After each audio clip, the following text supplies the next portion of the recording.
gas up the Jeep, it's good to be free. Load up the pans and fishing poles.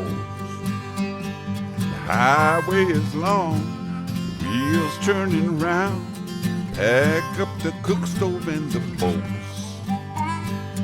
Arlo and I, we hit the open road.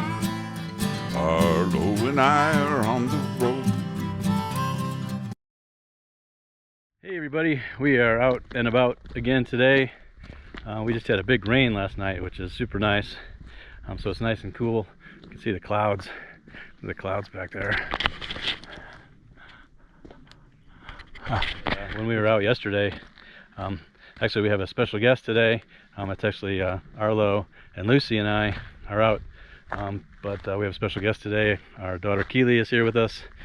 There she is up there with the dogs. But our plan today is to collect a bunch of raspberries. We noticed yesterday that the raspberries were starting to ripen up, so this is perfect. It's a nice cool day. We got the dogs out, and we're going to pick a bunch of wild black raspberries. It seems that most of the ripe ones are along the side of the road here, so we're going to start there, and then we'll work our way into the woods and see if we can find some more. But you can see all these berry bushes all along here, all up along there. Keely's over by one there, but down in here in this ravine, you can see all these hills. All of these, this green here you see, those are all blackberry and wild raspberry bushes down in there. So we're hoping that we can gather, a good amount of them, and then we'll go home and we'll make something with them, maybe like a crumble or something.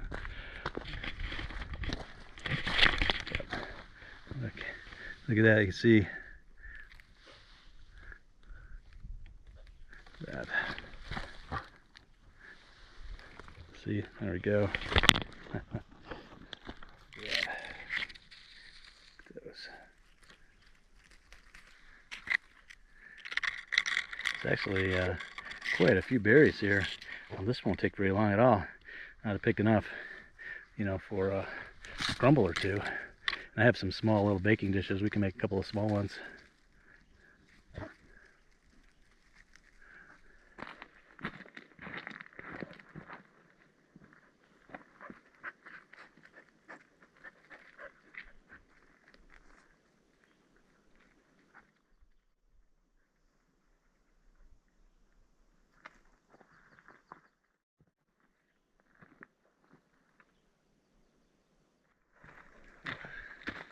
Look at that, in just a small amount of time I got a handful of wild black raspberries.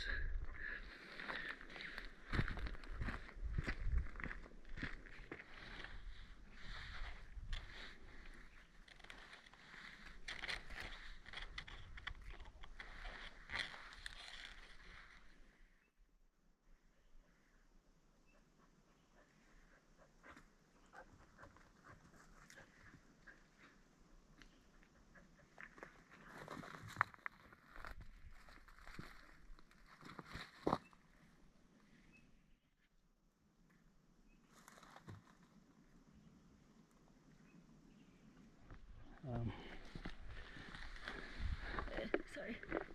Okay. Yeah.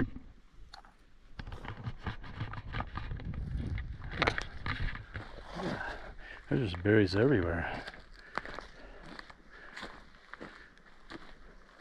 Of course, it's nice to be in the shade, but of course the bushes in the sun are the ones that are ripe, so that only makes sense. There's that dog. There's that dog. There's that other dog. She wants me to throw the stick. Bring it here. Bring it over here, Luce. Bring the stick. You gotta bring it closer. Here, bring it here. Okay, there we go. All right, ready? You wanna catch it?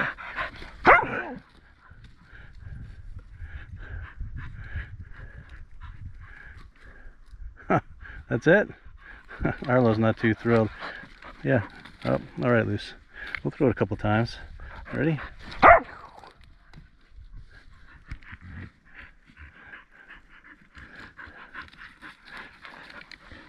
Hey guys. Yeah. Oh yeah. Ooh. It's kind of steamy. It's kind of steamy in the sun, but here in the shade, it's nice. With all that moisture in the air from all those rains last night. What are you doing, Luce? Well, I could throw the stick right now. Oh, all right, I'll throw one more time. Okay, here we go. Keely's down the hill there, collecting raspberries. I came up the hill here to give the dogs some water, and now they want to play stick. I think Arlo went down there.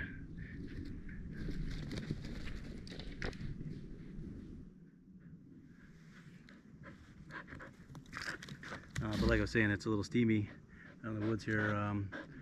You know, by Arizona standards, you know, it's not really steamy, but after the rains, it rained all last night. We were out in the woods yesterday and we saw the clouds building up, and then we got home and there's lots of thunder in the distance, and we didn't think it was going to come to us, but the thunder started building up. It was crazy, and it just rained like crazy, and it rained all night long, which is really awesome because that's exactly what we need. The forest is really dry right now, so it's not dry right now, it's a little bit more moist today, but hoping for the mushrooms to kick in. I was out last week and I did find some sawgill mushrooms, which are, you know, some of the first mushrooms that kind of pop up, but since then it hasn't rained until last night, and now I'm hoping that maybe some of those monsoon mushrooms. We are towards the middle of July right now, so I'm hoping those monsoon mushrooms start kicking in, so we'll start seeing some of the boletes, you know, the porcinis and amanitas, and maybe some chanterelles. Oyster mushrooms should actually be one of those things that come up right after a rain as well, so we might see something like oyster mushrooms or more sawgills this week, next couple of days possibly, and then give it a little time, and then everything else will start coming up. We'll start seeing the slippery jacks and the other bolete mushrooms, and, you know, lots of things. Caesar's amanitas, those are really common out here, and good edible. So I'm really looking forward to that. And then a little bit later, as the summer progresses, we'll start seeing the chanterelles and things. So as long as the rain keeps up, we'll be in good shape. But right now, today, is a great day for berry picking. Just in a couple of minutes, I picked this little bowl full of berries, and Keely's down there picking more, but we'll get a whole bunch of them today, and I'm hoping when we get back we're going to make some sort of a dessert. We'll wander down here.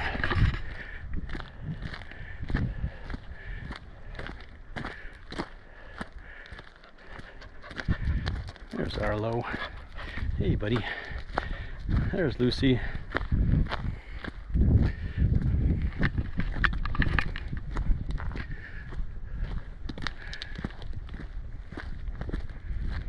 How are they looking up there?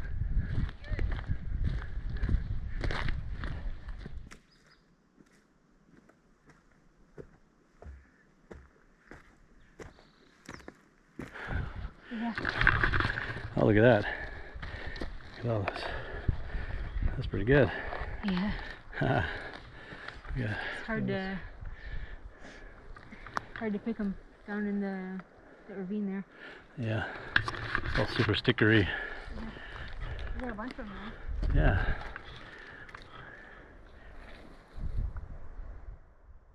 Clouds are coming back out. Nice. It's amazing how hot it gets when the sun comes out. Yeah. It's pretty toasty for a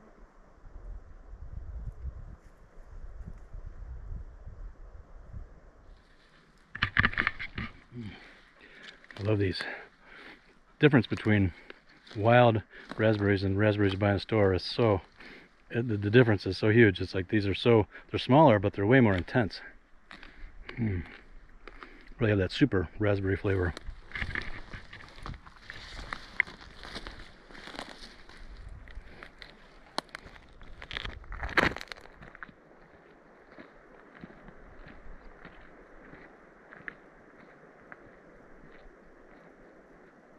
We just stopped along the road here a little ways up, and it's just amazing how many raspberry bushes are here. It's just crazy. It's like a forest of black raspberries. See, look at all those. But if you look at this. All of those are black raspberries.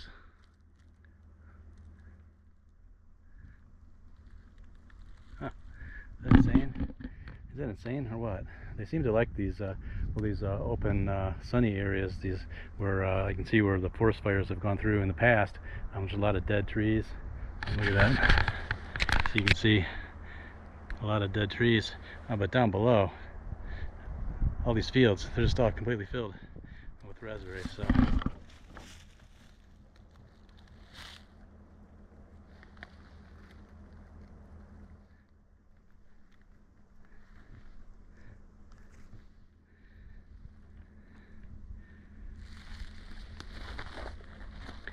look at that. You could easily fill buckets of raspberries, so we're not going to go too crazy, but we're going to get a good amount. We just want to make a couple of small little crumbles or tarts. I guess if we got a bunch of it, we could make some jam, but I don't know. Just depends on how committed you want to be in this. There's definitely enough. Let's see. They're taller than Keely over there. Like the raspberry bushes are taller than she is. But like berries everywhere.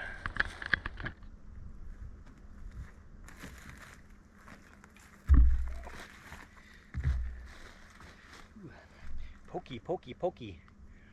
Stickers everywhere.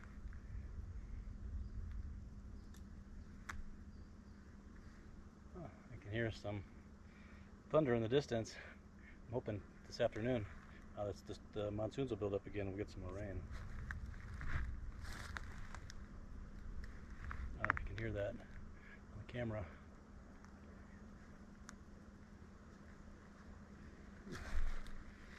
Yeah, stickery.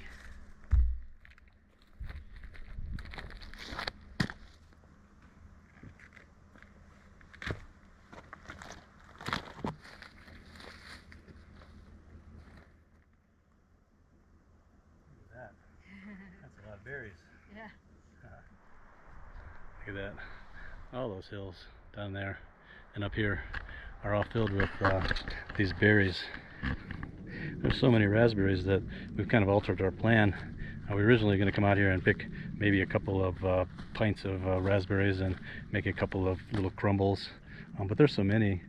If you had buckets, you could fill buckets filled with raspberries. So we've altered our plan. We're going to collect enough, I think, to make a few jars of jam and then give them out as gifts. So I think that's our plan now.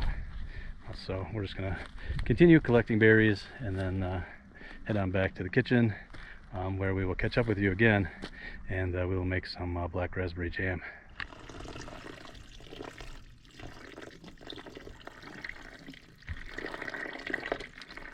All right, we are back in the kitchen now. The first part of the video you saw us collecting wild black raspberries, and now today is actually the next day, and we're going to make some black raspberry jam. So we're going to keep this really simple. I'm going to just put, so we have actually, these are all our berries. We washed them up nicely and they're ready to go.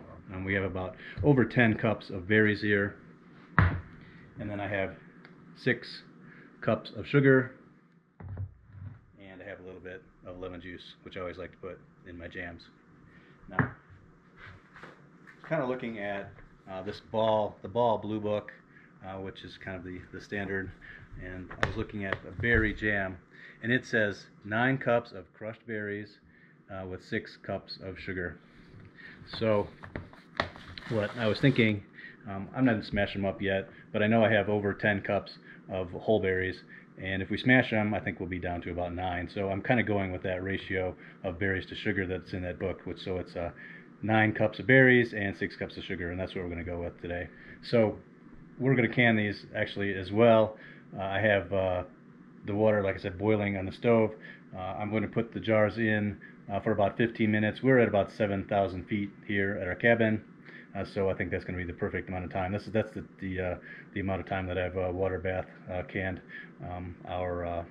my jams in the past, so I think that's going to work perfectly. So the next thing we're going to do is we're going to get our berries and our sugar and our lemon juice, all that, onto the stove and start cooking it.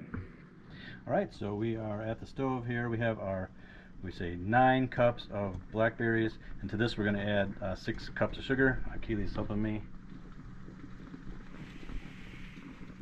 Perfect. And then the lemon juice. That's just a couple tablespoons of lemon juice, and then here's a spoon. Keely can start stirring that around and getting all that mixed together. I do have the heat on, so what we want to do here is we want to kind of crush the berries. I do have a potato masher here that we're going to use in a little bit, but we want to get all the sugar and the berries mixed together, and then we're going to mash them up a little bit, and we're going to let this simmer. We're going to let it slowly come to temperature to start out with, and then we're going to raise the temperature a little bit, and we want to bring our mixture here up to 220 degrees, which is the kind of gel point of this jam. So that's like one of the most important things, is we get this to 220 degrees, and then we're ready to put it in our jars. What I didn't mention earlier was that I have my jars in the oven here, so those are ready to go as well. This beautiful color. Now the one thing about wild black raspberries is they're very, very seedy. So this, I don't mind that. So this jam is going to have a lot of seeds in it. But if you really wanted to, you could actually strain those out. You put it like in a cloth and squeeze it all out. But we're not going to do that. I don't mind the seeds at all. I like that kind of rustic quality of it. And that's just, to me, that's just part of it. All right, so now we're going to wait. We just need to bring this up to temperature. Like I said, we got to bring it to 220 degrees, and then while it's coming up to temperature, we need to be really careful, because once it starts really boiling, sometimes it rises up and boils over the side. So we just need to make sure that we watch that. When it gets to that point, we need to make sure that we keep an eye on it so that we don't boil our jam over all over our stove. But we're also going to be skimming off any sort of scum that's going to be forming on there as we do this. So, and then it's the fun part. Then we take it out. We go and we will ladle it into our jars. We'll put the lids on, and then we'll get it into our water bath, which we have here. Like I said, that's going to go for 15 minutes, and then we're done. It's such a simple process. Canning or making jams and jellies is pretty straightforward. All right, this is the point where it's coming to a boil and it's really rising up, so I'm going to take that off a little bit. This is the point where, if you're not watching, this is going to boil up and spill all over your stove, and you don't want that to happen. So we're going to keep an eye on this. You don't want to turn your back on this. So I'm going to bring this back to the stove. I'm going to turn it down a little bit, and I just really want to keep an eye on this.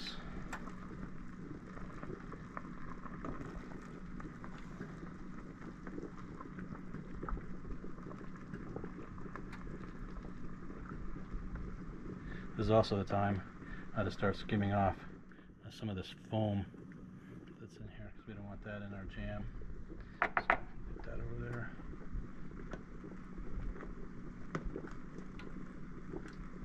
Yeah. Okay, I'll bring this back on the heat. I think we should be okay at this point.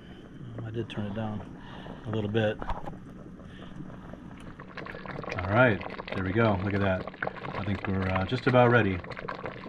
I don't have a thermometer to check that it's 220 degrees, but I did check it on a plate, and it was setting up nicely. So what we're going to do is we're going to turn the heat off here, and then we're going to get our jars, and we're going to get ready to finish this up. All right, so we are ready to start putting our jam in the jars. We have, I just took the jars out of the oven. We have our jam ready to go, and I also have our lids, which we had boiling on the stove. So that's the next step. I know this is the fun part. Yeah. Looks so good.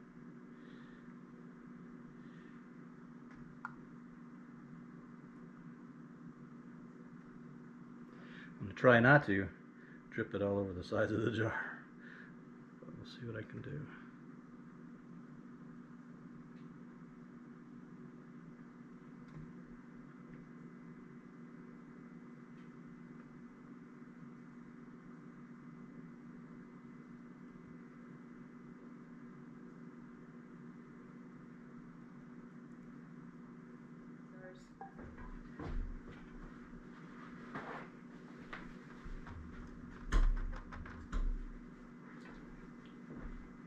Start getting in the corners. Can you get like the different spoon? Try to wipe up these a little bit where I got a little messy. I think most of them look pretty good. Just got a little wet paper towel. Just want to get the rims so that they seal properly. So now I'm going to put some of these lids on, just like that. You want to do this part? Sure. Just get them on there. Try to get them on there straight.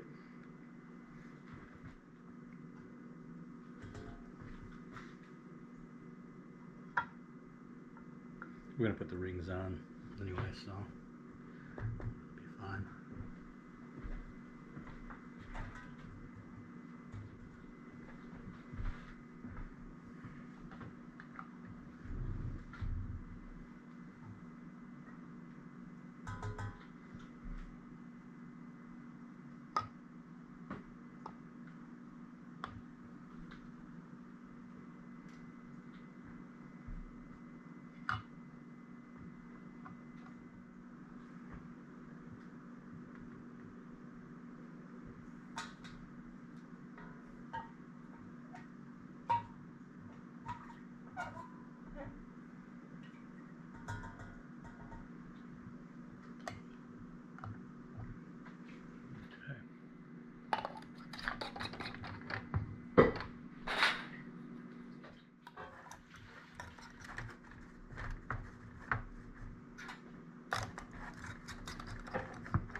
Pop them on there, I'll tighten them up a little bit.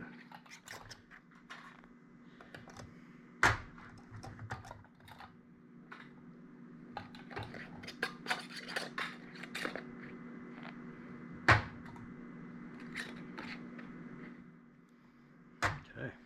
Alright, so we have all of our lids and our rings on here. So now I'm going to put them in the water bath for about 15 minutes.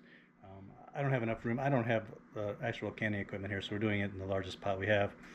So I'm going to put a few in at a time for 15 minutes and then change them out, and we'll do it. So maybe we'll be able to get half of them in here, and then we'll do the other half. So, all right, our timer just went off. Our jars have been in for 15 minutes. We'll take those out and put in the next batch, and then we'll be done. All right, so there we go. There is our wild black raspberry jam. So we guessed that we would need about 15 of these well, these are quarter pint jars, I think. So I guess we need about 15 of these quarter pint jars, and that's exactly what we needed. So that was total luck. I can't take credit for that. That was total luck. But anyway, there it is. Look how pretty that looks. I can't wait to try it. Now, like I mentioned before, black raspberry, well, I don't know if I mentioned it or not, black raspberry jam tends to be really seedy because more than like some other jams, but I don't mind that at all. Now you could, if you wanted to, you could strain the seeds out, put it in a bag and squeeze it out, and then you get a lot less, but I don't mind the seeds in there at all. You don't mind them either? No, it's crunchy. Yeah. So, but it ends up being a little bit on the seedy side, but that's okay with me. That's the way I always remember making it with my grandmother, when I was a kid. Yeah, so anyway, can't wait to try it. Well, we tried a little bit when we first took it out. It was really good. Yeah, really good. Yeah, so anyway, Yes, thank you for following along with our little berry picking and jam making adventure load here. up the pans and fishing If you like poles. this video, please like, please subscribe. Arlo Thanks a and lot, I, and we we'll see you in the hit next one. the open road. All right. Arlo Oh, you can hear it and popping. I Yeah. on the road.